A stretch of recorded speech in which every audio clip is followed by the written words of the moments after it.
Parenting, is your focus on correction or connection?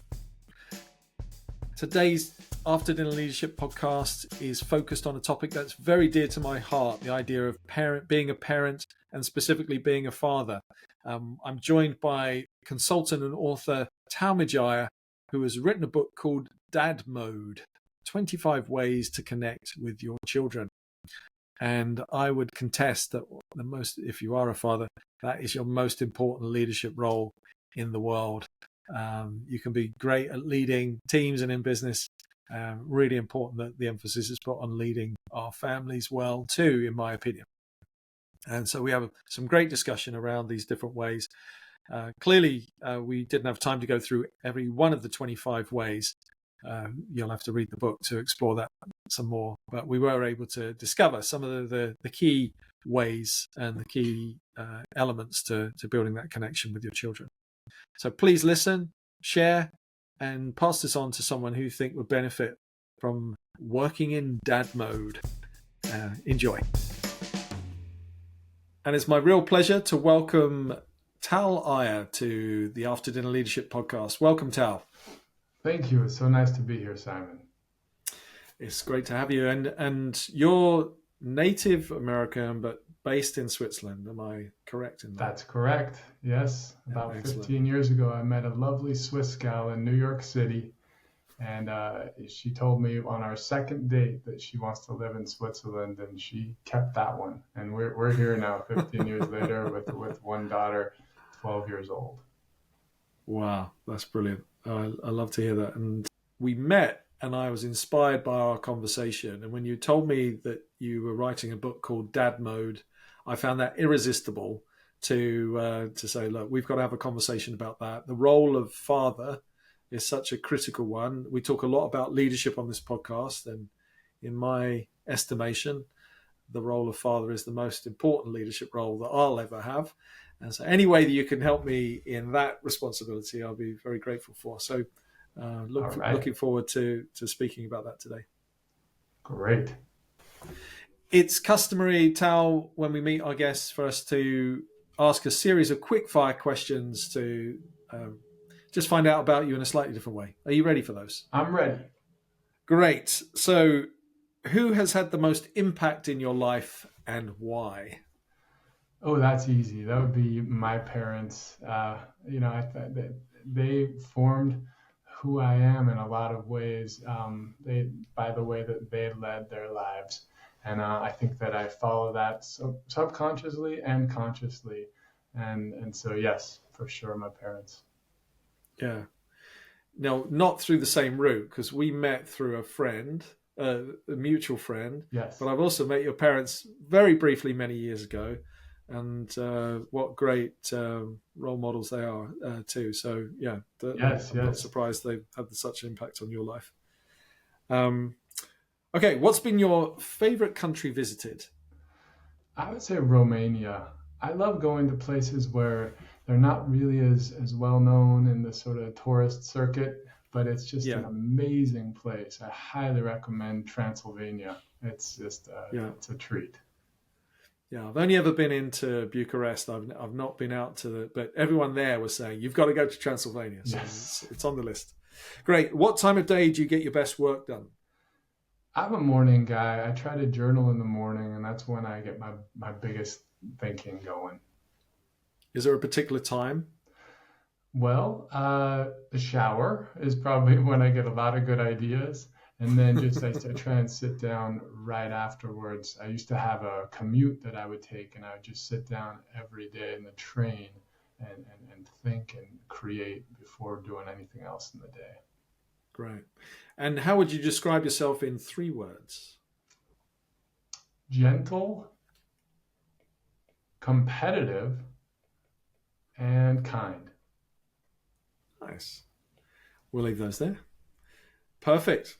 Well, I've got another location on the bucket list of places to go, and I understand you've just come back from southern Italy, so your recommendations in terms of good places to go. I know you've travelled extensively with your family, so if Romania sits quite high, it's worth paying attention to. Yes, yes. I love traveling. I went with my parents all around the world. So they're authors as well. In fact, Yes. they've written over 60 books now, Simon, which is just I didn't crazy. realize it was that many. That's amazing. Yes, yes, yes. So Right. it's so nice to have their example because I thought, okay, if they can do 60, I can do one, you know?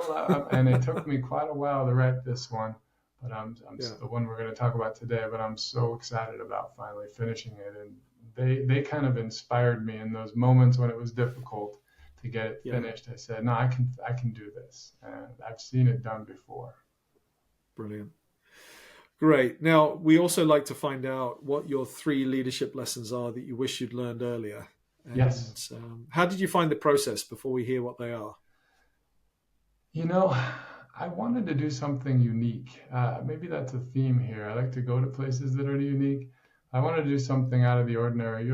I've listened to a lot of your podcasts, and I love all the leadership things. I wanted to talk about some things that I've learned that are a little bit maybe in the shadow of leadership, Okay. that are kind of a little bit more, a little less known. And so, yeah, it was a great process for me, and I'm ready to share them whenever. I'm intrigued. Go ahead. Okay, so the first one is I think it's possible to be a quiet leader. You know, I introduced myself in that way. I've always been sort of I'm the sixth of nine children. You kind of have to go with the flow when you're in a big family. I think you know about that, Simon. I do. I do. um, and I just I've learned that instead of trying to be someone that I'm not, I actually just want to be a leader as a person that I am. And I can still write books as a more quiet person. I can still enjoy things as a quiet person. And frankly, some of the people that I respect the most are not those that are out in front talking with everybody all the time, but they're the people you have to actually get to know. And you respect them for what they do as much or more than what they say. Love it. It's one of the topics I hold very dear. It's this idea of quiet leadership. So Oh, there's a great. lot of resonance there, Tal. Great. Thank What you. about your second point? I'm not surprised. The second one is authoritative leaders are so impressive to me. So the authoritarian, not to be confused with authoritative, authoritarian is when a dad, for example, says, "Because I said so, you need to do this, this, and this," and there's no questions about it. And that is not the kind of leader that I want to be. But authoritative is interesting because it's demanding, but at the same time, it's also supportive or warm or showing love. And that's what I'm trying to do with my daughter. And it doesn't come easy for me because of my personality, which is already on display here in this podcast, that I'm a little more laid back and kind of a little bit more of a quiet person. I have to sort of step it up because with my daughter, she's quite spirited. She's 12 years Yeah. old now, and it's been the struggle for me my whole parenting experience to be able to have more of that demanding. I can be supportive. I can be very supportive, but I need to step it up, and I still need to step it up on my ability to be demanding at times. And Thank so you. I've learned that that's a great balance. It's the best balance for coaches. It's the best balance for parents and leaders, in my opinion. Brilliant. And your third? Third one would be there's beauty in the shadows. I absolutely love this essay that I read recently by a Japanese guy. I can send you the link to it. It's an Yeah, that'd be essay great. about praise for the shadows. And what it's saying is basically we all are really attracted to maybe the sunset that we see and the beauty of those oranges and reds and yellows. But he says there's as much beauty in the bottom of the picture where it's almost dark down there and those shadows and those trees. And I love that idea of looking at not only things in life, I actually look around rooms now and I look for the shadows instead of the thing that you should see, like a picture on the wall. What about the shadow that that picture frame makes, for example? Yeah. And it changes the way that you actually look at things. And I think that it's a nice metaphor for life. You go on a fancy trip somewhere. I just went to southern Italy and I tried to enjoy the drive there, or the moments that aren't going to be on Instagram, or that aren't going to like kind of make it look like this amazing experience, but more, okay, this is part's a challenge. How am I going to handle it? These kind of things, and that for me has just changed my perspective on how I look at life. Mm. Yeah, thank you for that. I am convinced those are just if we take the art element of this, the shadow in a lot of pictures is what will make the picture stand out and be more striking. I'm sure, and I'm no expert, by the way, my limited knowledge. But if I look back at my own life and those I know well, it's the shadows that have tested character and stretched Yeah. and challenged them and molded them into a more effective person or a more empathetic person or more productive, whatever. And Yes. so yeah, I like that perspective. This idea of beauty in the shadows. That's nice. Thank Very you. good. Thank you. It's a fun paradigm shift. It makes life interesting for me. I like that. Yeah, good stuff. I want to go back to the second point. You were talking about this idea of authoritative leader. You used the word Yeah. demanding. Could you just define demanding a little? Because that could be misinterpreted and Yes. maybe have people go down the authoritarian route. And I don't think that's what you're saying. What are some other ways you would describe demanding? Yeah, well, these different kinds of parenting styles are really highlighted in my book, and basically, demanding would be, for example, the big one. It's easy for me because it's screen time. As a parent, and I think most parents around the world, this is maybe topic number one right now, Yeah. and it's about how are you demanding with them, and how are you supportive. So, for example, my daughter's really into some shows on Netflix. How do I be a demanding dad where I say, okay, this is great, but there needs to be some limits here, and we're gonna stop when this show is over. How many minutes are left in it? And then I say, this is the end of watching for the day. And Yes. that's a boundary, an end, and then I actually have to follow through on that, even if it's difficult for our daughter because she wants to see the next one, of course. Yeah. So I think that would be an example of putting your foot down and giving some boundaries in a demanding way, but also, this is why I'm doing this. I know you like shows, but we need to balance our lives, and the way that these shows are set up is to kind of keep you on there as long as possible. So Yeah. I'm trying to help you. Yeah. I think that's a great example. Actually, I guess the old adage, "cruel to be kind" type thing is. It's not. That's not cruelty in the sense of Yeah, anything right. abusive, but there's boundaries that you're actually having to go into the uncomfortable conversation to Yes, encourage yes, them and to behave in a different way or a kind of a more balanced set of behaviors. Yeah. yes, and it's a consistent challenge for me because of my sort of more supportive nature, Yes. um, but I think that it's powerful. Brene Brown says clear is kind, which I'm sure you're familiar with, and Yeah. I think that being clear about boundaries is so important. Yeah, that's a better way than cruel to be kind. I think I like clear. Clear is kind. It sounds is a much nicer way of saying the same thing. Wonderful. Well, that's it's a great insight to you, and also I think whilst you've referenced fatherhood quite a lot there, I think those are really helpful lessons to anyone who's striving to be a more effective leader in the home or in the workplace. Yes. You've specifically written a book with regards to being a more effective parent and maybe a more effective father called Dad Mode. And I'd like, first of all, what inspired you to write the book in the first place? Yeah, thanks, Simon. I mean, it has to be my parents. I grew up um, with my parents writing books about parenting. So when I was born, actually, I was born in the UK, Epsom, and super proud of that.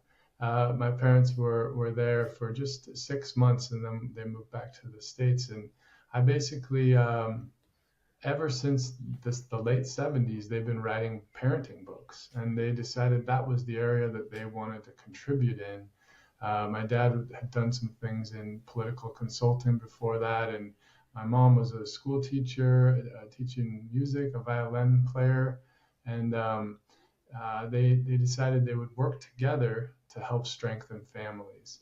And so I would go around to different seminars, different even book tours, and help my parents all growing up. I saw the importance of it, Simon, Yeah. and I just said, you know what? I want to carry this work on, even if it's just on the side. I want to be able to do this. And the opportunity came up for me when my parents' publisher said, "Do any of your kids want to write a book?" I put my hand right up saying, "Yes, I do." Um, and I had just finished my master's degree, which was in positive psychology at the University of Pennsylvania. I was all inspired, and my capstone project there was to write a book prospectus called "Flourishing Families." That was Okay. the original name of the book. And as I kind of got through a couple drafts, I realized that my voice wasn't really coming through as clearly as I'd like. And the more I talked just to dads, the more I kind of felt my own voice there. And I said, you know what? I think that being a dad is so different than being a mom. I'm going to go ahead and I'm going to work with just dads. I'm going to change the name of the title, and I'm going to kind of, and the most important thing that I learned in psychology is the ability to connect. And so the subtitle of this book is Dad Mode: 25 Ways to Connect with Your Children. And I literally just went through my greatest hits, my favorite things that I've learned about connection and about psychology, and I've put them into the book.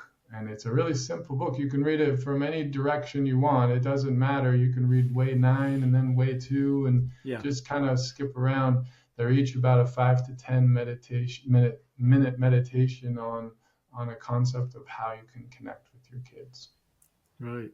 Let's come back to that connection word then. Again, you Yes. said that like is at the heart of the book. What is it about connection that's so important? I gotta say, I was listening to a book. Actually, it's called "Parenting from the Inside Out," and this author is such an impressive neuroscientist. And we could put a link to maybe to the book as well in the notes. But basically, his last statement in that book, as I remember it, is "We connect," and I loved that, and I just thought that's just the essence of what parenting is all about. And if dads can really work on that word, and I got to tell you, I'm not all the way there. I'm not even. I feel like some days I'm not very close at all when it comes to connection with my daughter, and there's a lot of failure in between. But if there's a consistent effort to make a connection, it is possible. And that's actually how I define dad mode in page 8 in the introduction. Is it's a consistent effort to make a warm emotional connection with your child. That's what dad mode is. Yeah. It's not being connected, because my daughter, she does not want to talk to me some days. She Sure. wants to go, she wants to do something else, or she's mad at me about something. I'm not connected. But how do I reconnect? How do I stay connected in the long run? That's my big goal, is the long run. Would you mind spending just a few minutes talking about why dads may struggle with this, and then we'll talk about some of the ways they can connect well. Yes. Why can some fathers struggle to connect with their children? Yes. Thank you for asking. I just read a book a year or two ago that I loved. It's called Of Boys and Men, and it's by Richard Reeves. He's at the Brookings Institute. He's spent 20 years or more studying boys and men, Yeah. and I was just looking today on the internet. There's 8 million people in the world. There's 4 million men, and 1.5 million of those men are dads. And what Richard Reeves was, he highlights everything about men and how he thinks that men are in a little bit of trouble right now because what's happened is over the last, ever since kind of the women's liberation movement, which I am a huge supporter of. I love, I just want to make sure everybody knows this. I'm a big supporter of sort of equal rights and the feminist movement is beautiful in most ways for me. And I think that what I'd say and is what he says, it just hasn't quite gone far enough yet. Meaning that basically women have figured out how to be in a profession and mothers and connected with their kids. But to answer your question, I think that men, a lot of men, have sort of been stuck in this same role that we haven't really changed our role a whole lot. Yeah. And I don't think that's healthy for humankind because we also need to figure out how to change. I think that the biggest thing is we need to form a direct connection. A dad who is away trying to provide for their family every day doesn't have this direct connection with their kids. And it's my hope that dads in this new generation of kids will be of parents will be able to say, hey, you know what? I want to have a direct connection with my kids. And I think that that's what the book is trying to do. Yeah, great, thank you. So one of the ways which I was drawn to was around this idea of self connection Yeah. as one of the early ways, way number 2, and Yeah. the subject make sense of your past and share the process with your children. Could you expand on that for us in terms of why that is an important Yes. step? Yes.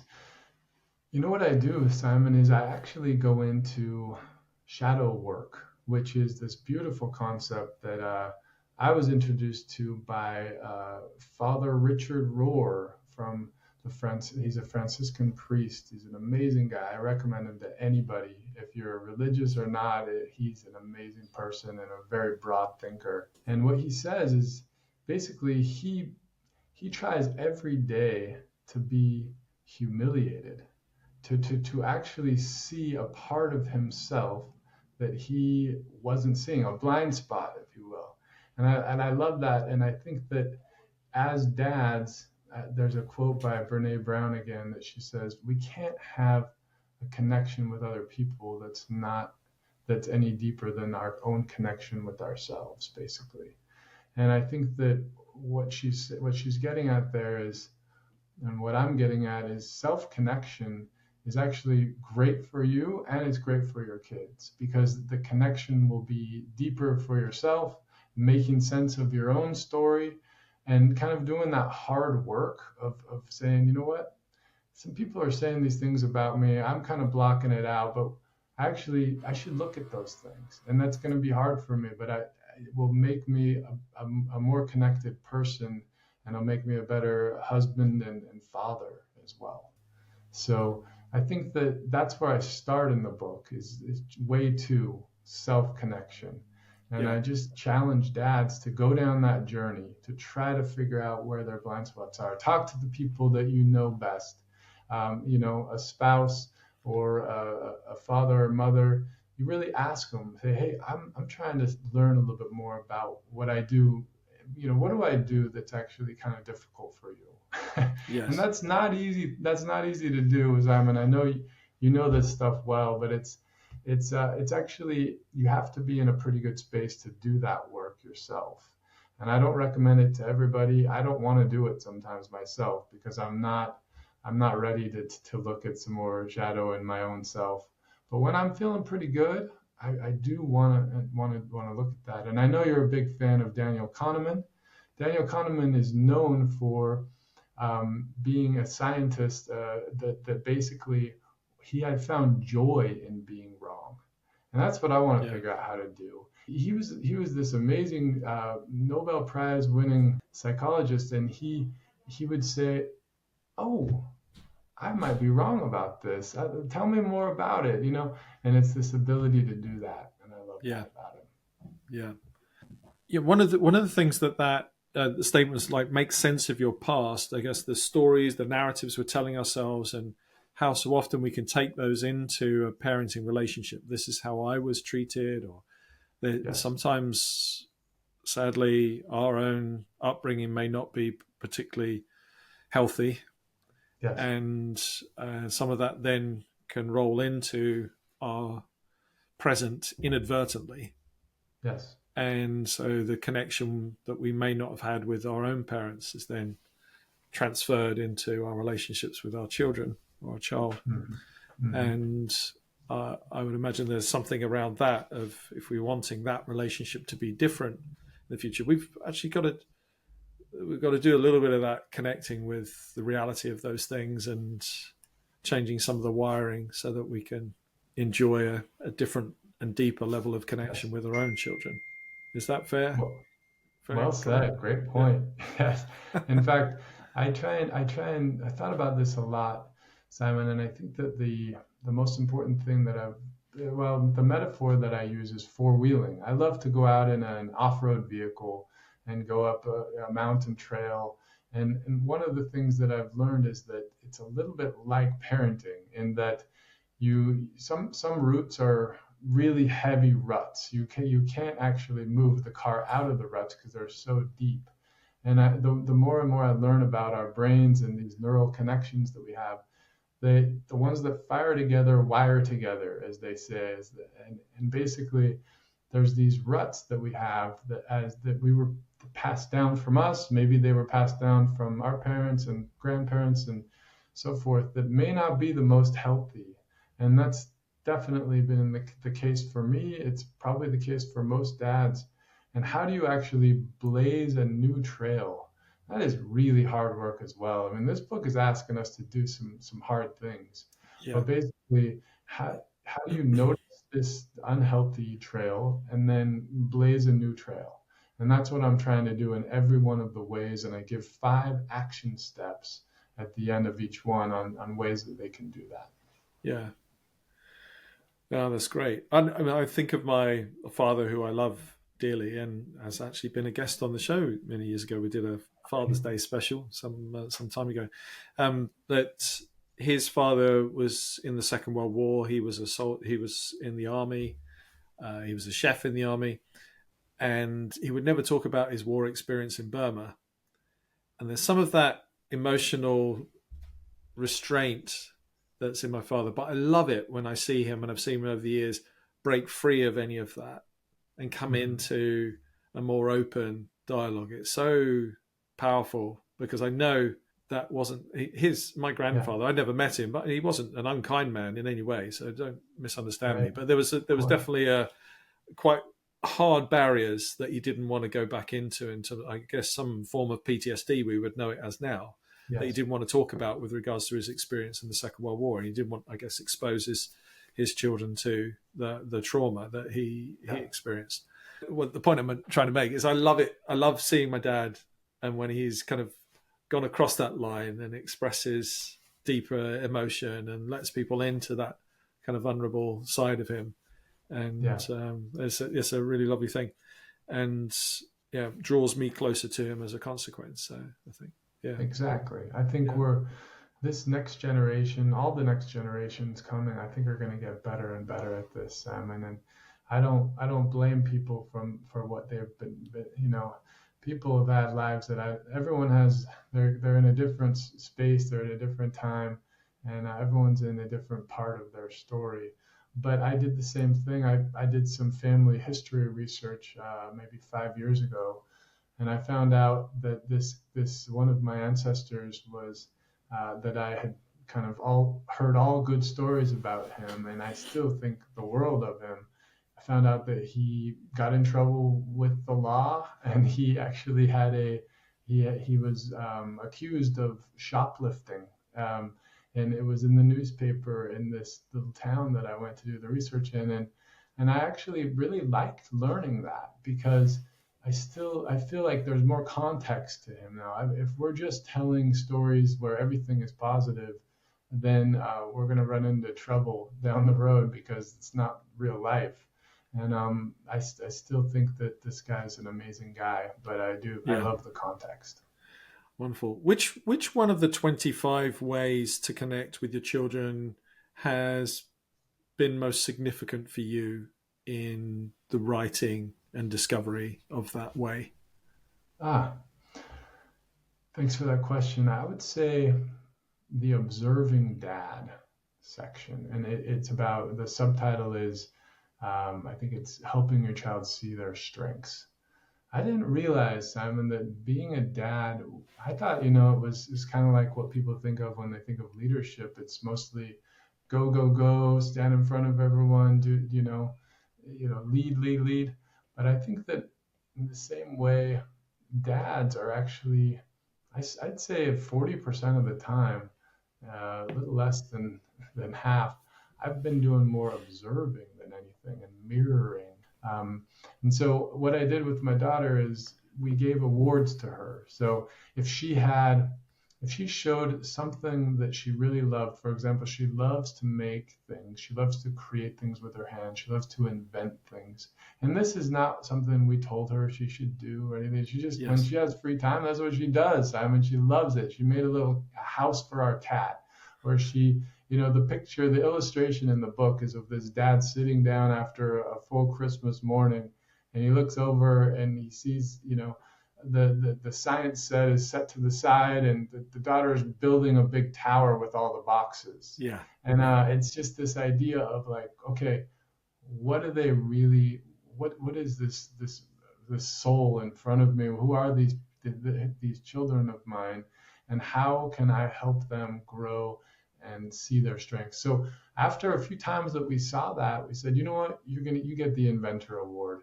And I just got a little piece of paper and drew up inventor award and drew some things around it and stuck it on the inside of her bedroom door. And then, I observed a few more other things. And after a certain amount of time, another award came up where it was the self-starter award. And she was good at kind of initiating certain things that she had done.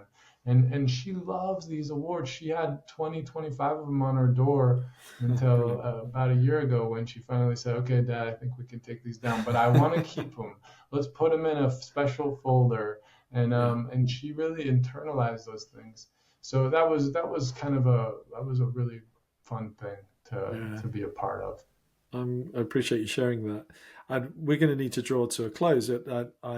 As I was thinking about the subtitle of your book, actually, 25 ways to connect with your children, I couldn't help thinking about, I wonder if it would be more appealing if it was 25 ways to correct your children. And that's exactly what you're trying not to do, is like, how do you connect with rather than just correct? We can jump to that. And as parents, sometimes the quick fix is, right, I need to correct them. I need to change them. I need to, make them more like me, or whatever the reason is. There's lots of kind of bad behaviors that we're trying to put them back on the path of. And I love this idea of connecting with them rather than just correcting them. I think children need more connection and maybe less correction. I'm not saying they don't need correction, but but I know as a father, and now I've got mostly adult children, and that connection goes in waves. I feel I'm connected, and then I'm not as connected as I thought I was, and this needs constant attention for sure. Yes.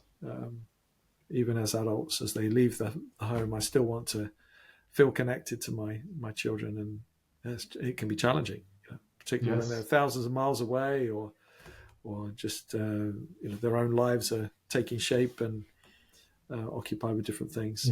Keeping that connection so key. When they're in the home, that's challenging enough. When they're out of the home, it's still a relationship I want to cherish and make something powerful and rewarding for both of us. So I appreciate your efforts in helping me as a father to do that better, and I'm confident many others will get real value from your insights and the 25 ways that you've highlighted. Thank you. I got to tell you, I respect you so much as a dad. I've had a chance to meet your daughter, and in preparation for this call, and I've heard a lot of things about your entire family, so I'm sure you're doing a great job. And you're making me a little nervous about these next, teenage years, and then having my daughter moving out. The book's mainly for, 0 to 12-year-old, dads that have kids of that age, but a lot of it applies to, just like we talked about, to any dads. So Yeah, great. Well, if anyone's on the edge of thinking, shall I pick that book up or not? Shall I read it? What's the reason why they should dip into this, Tal? What would you like that rather hesitant father to say, no, go on, commit? I would just say, I think that it's totally up to the dads. I mean, dads love to sort of tinker around, go out in the garage and work on things or figure things out on their own. And what I've tried to do is respect that, because it's the same for me. I think that this is more of a guide. My good friend from college, he got he got like a little PDF of the book before it's launched. It actually launches on May 14th officially, and it's available on Amazon and on all over the UK as well, can be found as well, which is nice. And basically what he did is he just every night, to sort of wind down, he took 5 minutes and read one, and he gave me the best feedback. He said, look, it's just what I need. It's not in my face. It's just some ideas and some principles and some ways to think about things in a new way. And that's all I'm trying to do. I'm trying to just help dads to connect. And if that sounds like something that would be good for the dads out there, that would be great. I think you'd like the book. Super. Well, that's a great way. Thanks so much, Tal, for your efforts and your research to bring it to life. And I'm confident your parents will be great advocates for it as well. You're carrying on that author legacy that's in the blood. And thank you for being so open and sharing some insights around your own experience today. I'm confident others will really value that. Thank you for having me, Simon. Great to talk. Thank you. And have you got another book in you? I'm thinking about how to be a dad of teenagers right now. So maybe I'll do that. Yeah. Okay. Or maybe there's something. I know you got dad mode. Maybe it's dad bod. Maybe I got to work on that too, or maybe not go to the dad bod thing. I don't know. Okay. Great. Well, I wish you the best of success in the launch, and I'm glad that you've dedicated time and energy to helping the role of fathers. It's such an important leadership role. Thank you. Thanks, Tal. See you again soon. Okay, bye-bye. Our after dinner leadership conversation is finished. Our guest has left, and you're still here. Now, of course, you're very welcome. I'm glad that you found the conversation to be engaging. There's a few things that I'd like to ask you to do before you do leave. The first one of those is, if you can stop and think about somebody who you think would enjoy this conversation, a friend, a colleague, perhaps an aspiring leader. The second thing is to stop and hit subscribe or follow. And then the third thing is to start doing something.